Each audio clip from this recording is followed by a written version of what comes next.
Good morning. Pleased to be joined with Vice Chair Ted Lieu as always.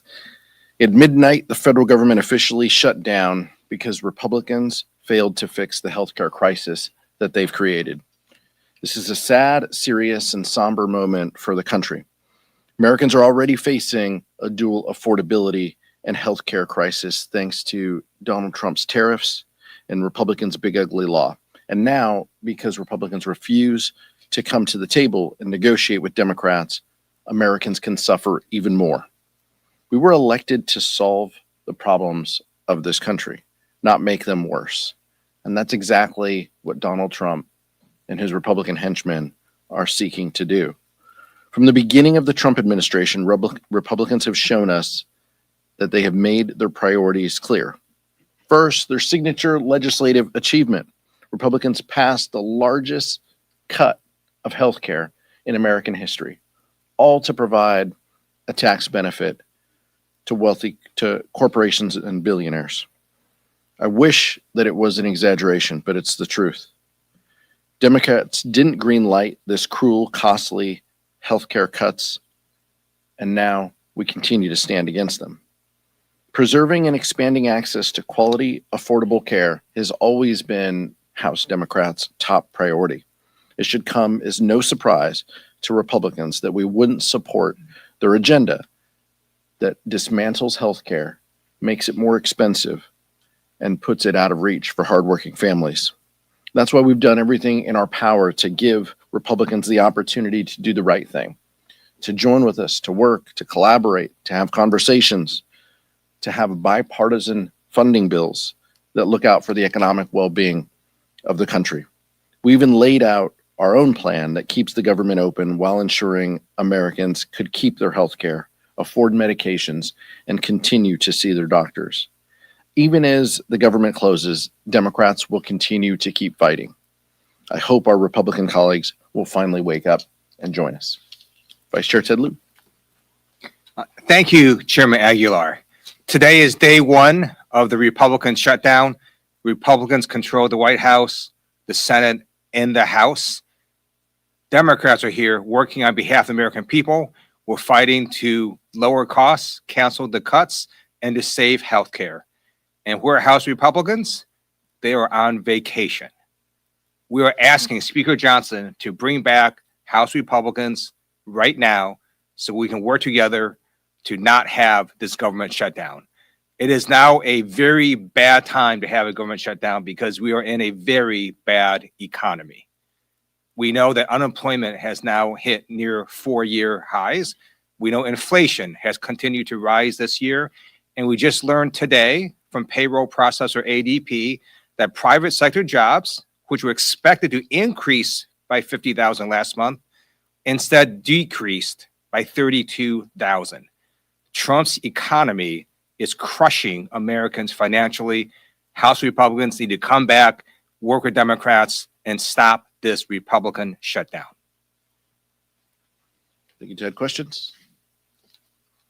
Nick? I wonder if I can get your reaction to Russ vote announcing this morning that the administration was putting funding on hold for infrastructure projects in New York, Hudson River Tunnel and Second Avenue Subway. I think this is probably what they meant when Donald Trump said we're going to extract maximum pain.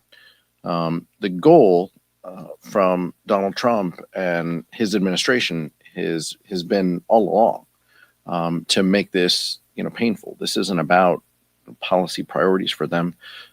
They want to send a message, and if it means hurting people in the meantime, if it means laying people off, if it means congressionally authorized and designated projects don't continue, it's clear that that's what they mean. This is probably under the headline they said will make Democrats will pay a huge price for this, right? Those are their words. So this might mean what they be what they mean. Look, this is shameful and it's tough, and it shows that we don't have true negotiating partners, over there. They just want to make this difficult. They've been, cheering this on for months and planning for this. And it's unfortunate that this is what Russ Vought decides to do. Yeah. As Chairman Aguilar said, the Trump administration is inflicting maximum pain on the American people, including the people of New York and New Jersey. The people of New Jersey have a choice this November. They can support someone that is beholden to Donald Trump or not. Michael? Thank you, Mr. Chair. This is for both you and the Vice Chair. You as a defense appropriator and Mr. Lieu as a veteran, what's your response to Effect's speech yesterday? I know that there was a lot going on with the shutdown, but obviously that has big implications. You know, even the president mentioned using American cities as military training grounds. Obviously, when the government opens, you'll have a big role in funding the Pentagon. Again, Mr. Lieu, you're a veteran. I wanted to get your thoughts on Mr. Hegseth's speech yesterday. I'll keep mine quick because I'm not the one who's worn a uniform to defend the country like the vice chair. But incredibly, shameful, chaotic, unhinged, inappropriate, and if Republicans can't speak out against what they heard him say, then what are we doing here? All of those points, using service members, putting them in U.S. cities as training grounds, violating Posse Comitatus. I passed an amendment in appropriations this year that said funds could not be used in violation of Posse Comitatus.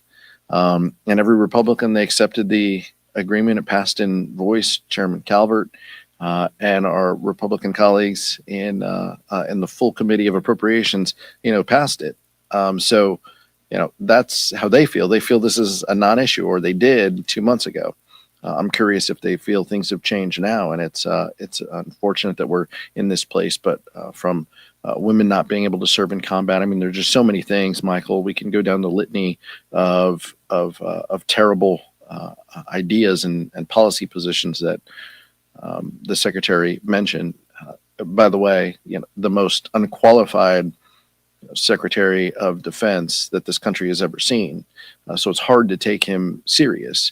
It's hard to believe him if his lips are moving either. But that's where we are, and it's unfortunate. And I hope that some of our Republican colleagues start speaking against it. But if past his prologue, then they won't. Thank you for your question. We have the most amazing military in the world, and the leadership of our amazing military, we're all gathered together, hundreds and hundreds and hundreds of them. And Donald Trump and Pete Hegseth were expecting rousing applause and standing ovations from our nation's generals, and they were met with silence. It was a silence of the generals. And the generals knew that what Trump was saying was wrong. We do not deploy American forces against Americans in our cities. Our military is not to be used for domestic law enforcement. It is not trained to do that. And our generals simply sat there silently. It's also illegal for Donald Trump to order U.S. troops against Americans in American cities. A federal judge has said so. We expect the appellate courts and even the Supreme Court to uphold that ruling. Our expectation is that generals and members of the service follow the Constitution and the Uniform Code of Military Conduct. Those are their guiding principles, and it's our expectation. I don't want any of those individuals to resign or retire. I want them to hold strong to the Constitution and the oath that they've taken. Questions? No, I'm sorry. Eleanor, did you? Yeah, I'm sorry. Go ahead. As I know you're asking for negotiations, which you want out of the Republicans, and you made pretty clear what's going to be needed with these Affordable Care Act subsidies as well as the decisions provisions too. But are you willing to give anything up in order to get that out of this? This is on. Let me back up for those in the cheap seats and for those at home. Republicans control the Senate, the House, and the White House. They must have a plan to solve this, unless they are talking to us. I mean, if they aren't talking to us, then they must have a plan. They need Democratic votes in order to fund government. So it is on them to engage us, talk with us, show up to work, cancel your vacation, come to work, talk with us. We've been having these conversations. We've been pushing to engage since March, by the way, a CR that we didn't support as well.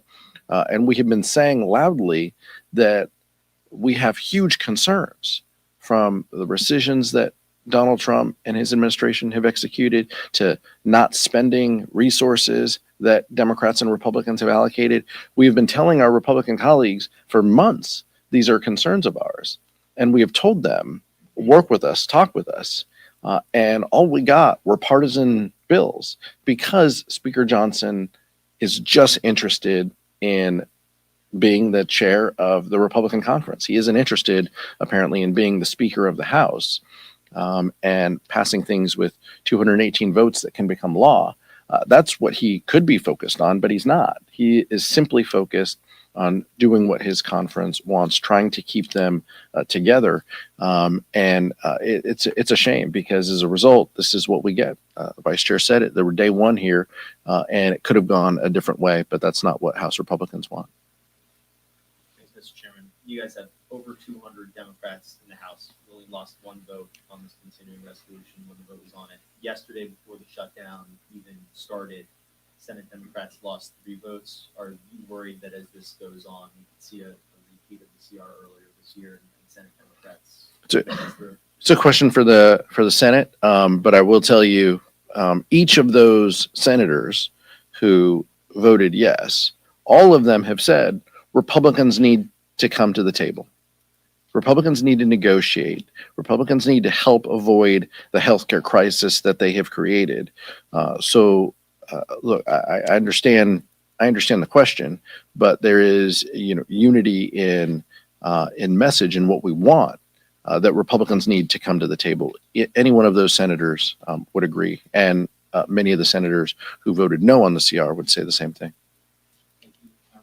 In the past, in shutdowns, we've seen both sides come together and pass certain measures that would fund military members so they don't go without pay.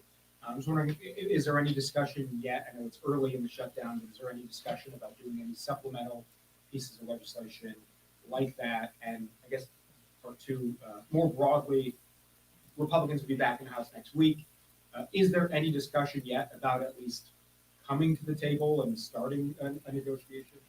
Well, in order to come to the table, Republicans have to be here. They are not here. They're scattered across the country, across the world, maybe on some trips, on vacation. We're here ready to work, and that part's unfortunate. We want to avert the healthcare crisis that we know is coming. I appreciate you asking about possible legislation. The majority controls the floor. If Republicans want to put pieces of legislation on the floor, they can next week. We are saying, let's avoid this shutdown. Let's end this and let's have conversations about what's necessary to fix this healthcare crisis that you've created.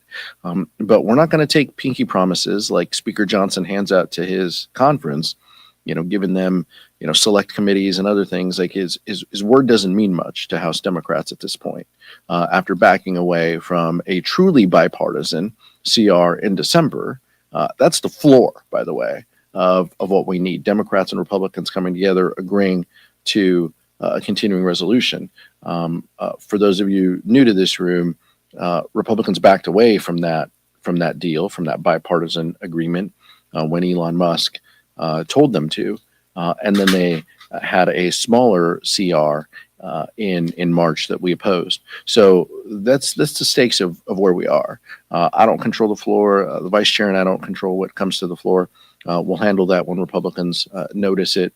But House Democrats stand ready and willing to engage and negotiate to end this shutdown if Republicans are serious about addressing the healthcare crisis that they've created.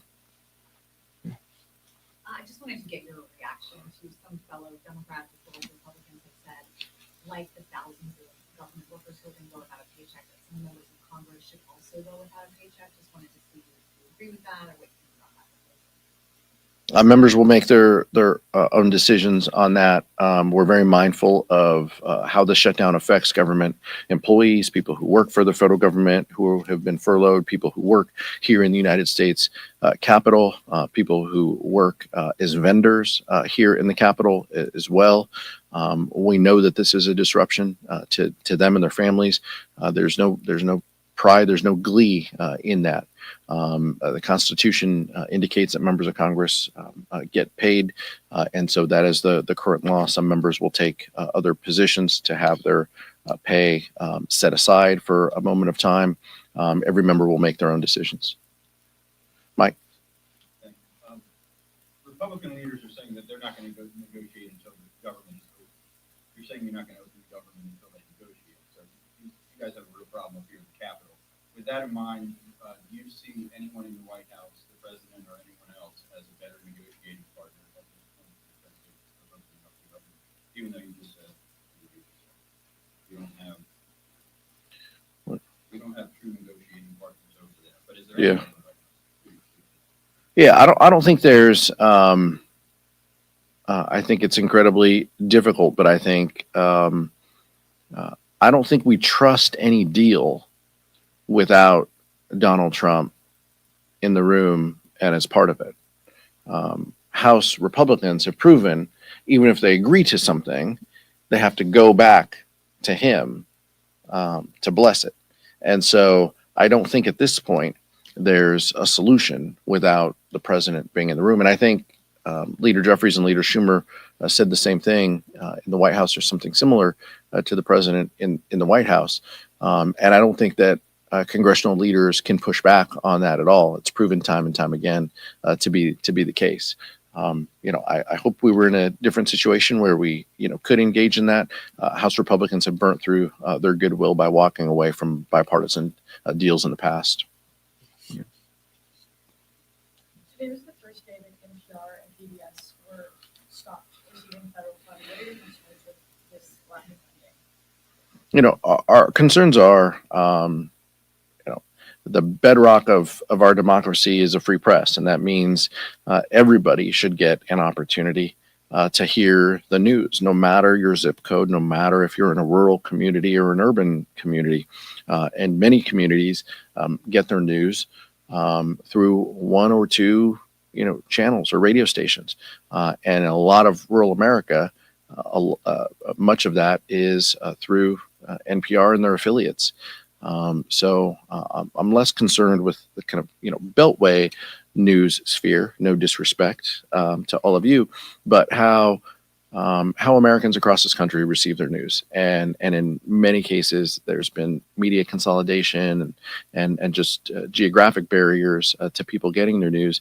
We need to make sure that people have, fair and honest reporting so they can make a decision on what's best for them and their families and their communities. And I think the decisions that Donald Trump and House Republicans have made to eliminate that funding is wrong. I think a couple of Republicans have spoken out against it. Some have tried to strike a deal and have floated, options. But to date, we don't have that. And so many of these stations, I'm afraid, are going to lose funding and jeopardize the services that they provide to rural America. And that's unfortunate. Last one. What are your reactions to the tariffs on pharmaceutical drugs? The tariffs in general that Donald Trump is put forth are terrible for our economy. I'm only pausing and withholding because, if you wait a day or two, he might pull them back, right? He might pull them back and then put them back on again, off again. It's terrible for the economy. It's terrible for the markets, but more importantly, it hurts people. It adds uncertainty to folks. It raises the cost of healthcare. It raises the price of prescription drugs. House Democrats have made it a priority to lower the cost of prescription drugs. That's exactly what we did when we were in control, ensuring that Medicaid has the negotiating power. Medicare has the negotiating power that the VA has in keeping the cost of prescription drugs down. That's a policy that we stand by. That's a policy we would expand if we had our options. We want to lower the cost that people pay for pharmaceuticals. What Donald Trump is doing is raising the costs that pharmaceuticals pay. That is diametrically opposed to what we want to achieve, and it's unfortunate, but it continues down the path of chaos and confusion that his administration has rained upon us for 10 months. The tariffs are making this bad economy even worse. So estimates have come out saying that the average American family is going to pay $2,500 more because of Trump's tariffs. And in terms of pharmaceuticals and healthcare, the reason that we are here today, Democrats, is we are fighting in DC to cancel the cuts, lower the costs, and save healthcare. So the Republicans have massively cut healthcare and Medicaid. You're going to have $500 billion cut coming to Medicare if that's not fixed. You have Republicans discontinuing the tax credits for their Affordable Care Act. And in America, if you don't have healthcare coverage and you get really sick, you still get treated at the hospital because we don't let people die. And then those costs get passed along to everybody who does have employer-based healthcare coverage. So those premiums also increase. So we're fighting to lower costs, not only in pharmaceutical drugs, but everywhere in healthcare. And we ask Republicans to stop your vacations and come to DC and work with us. Thank you. Thank you.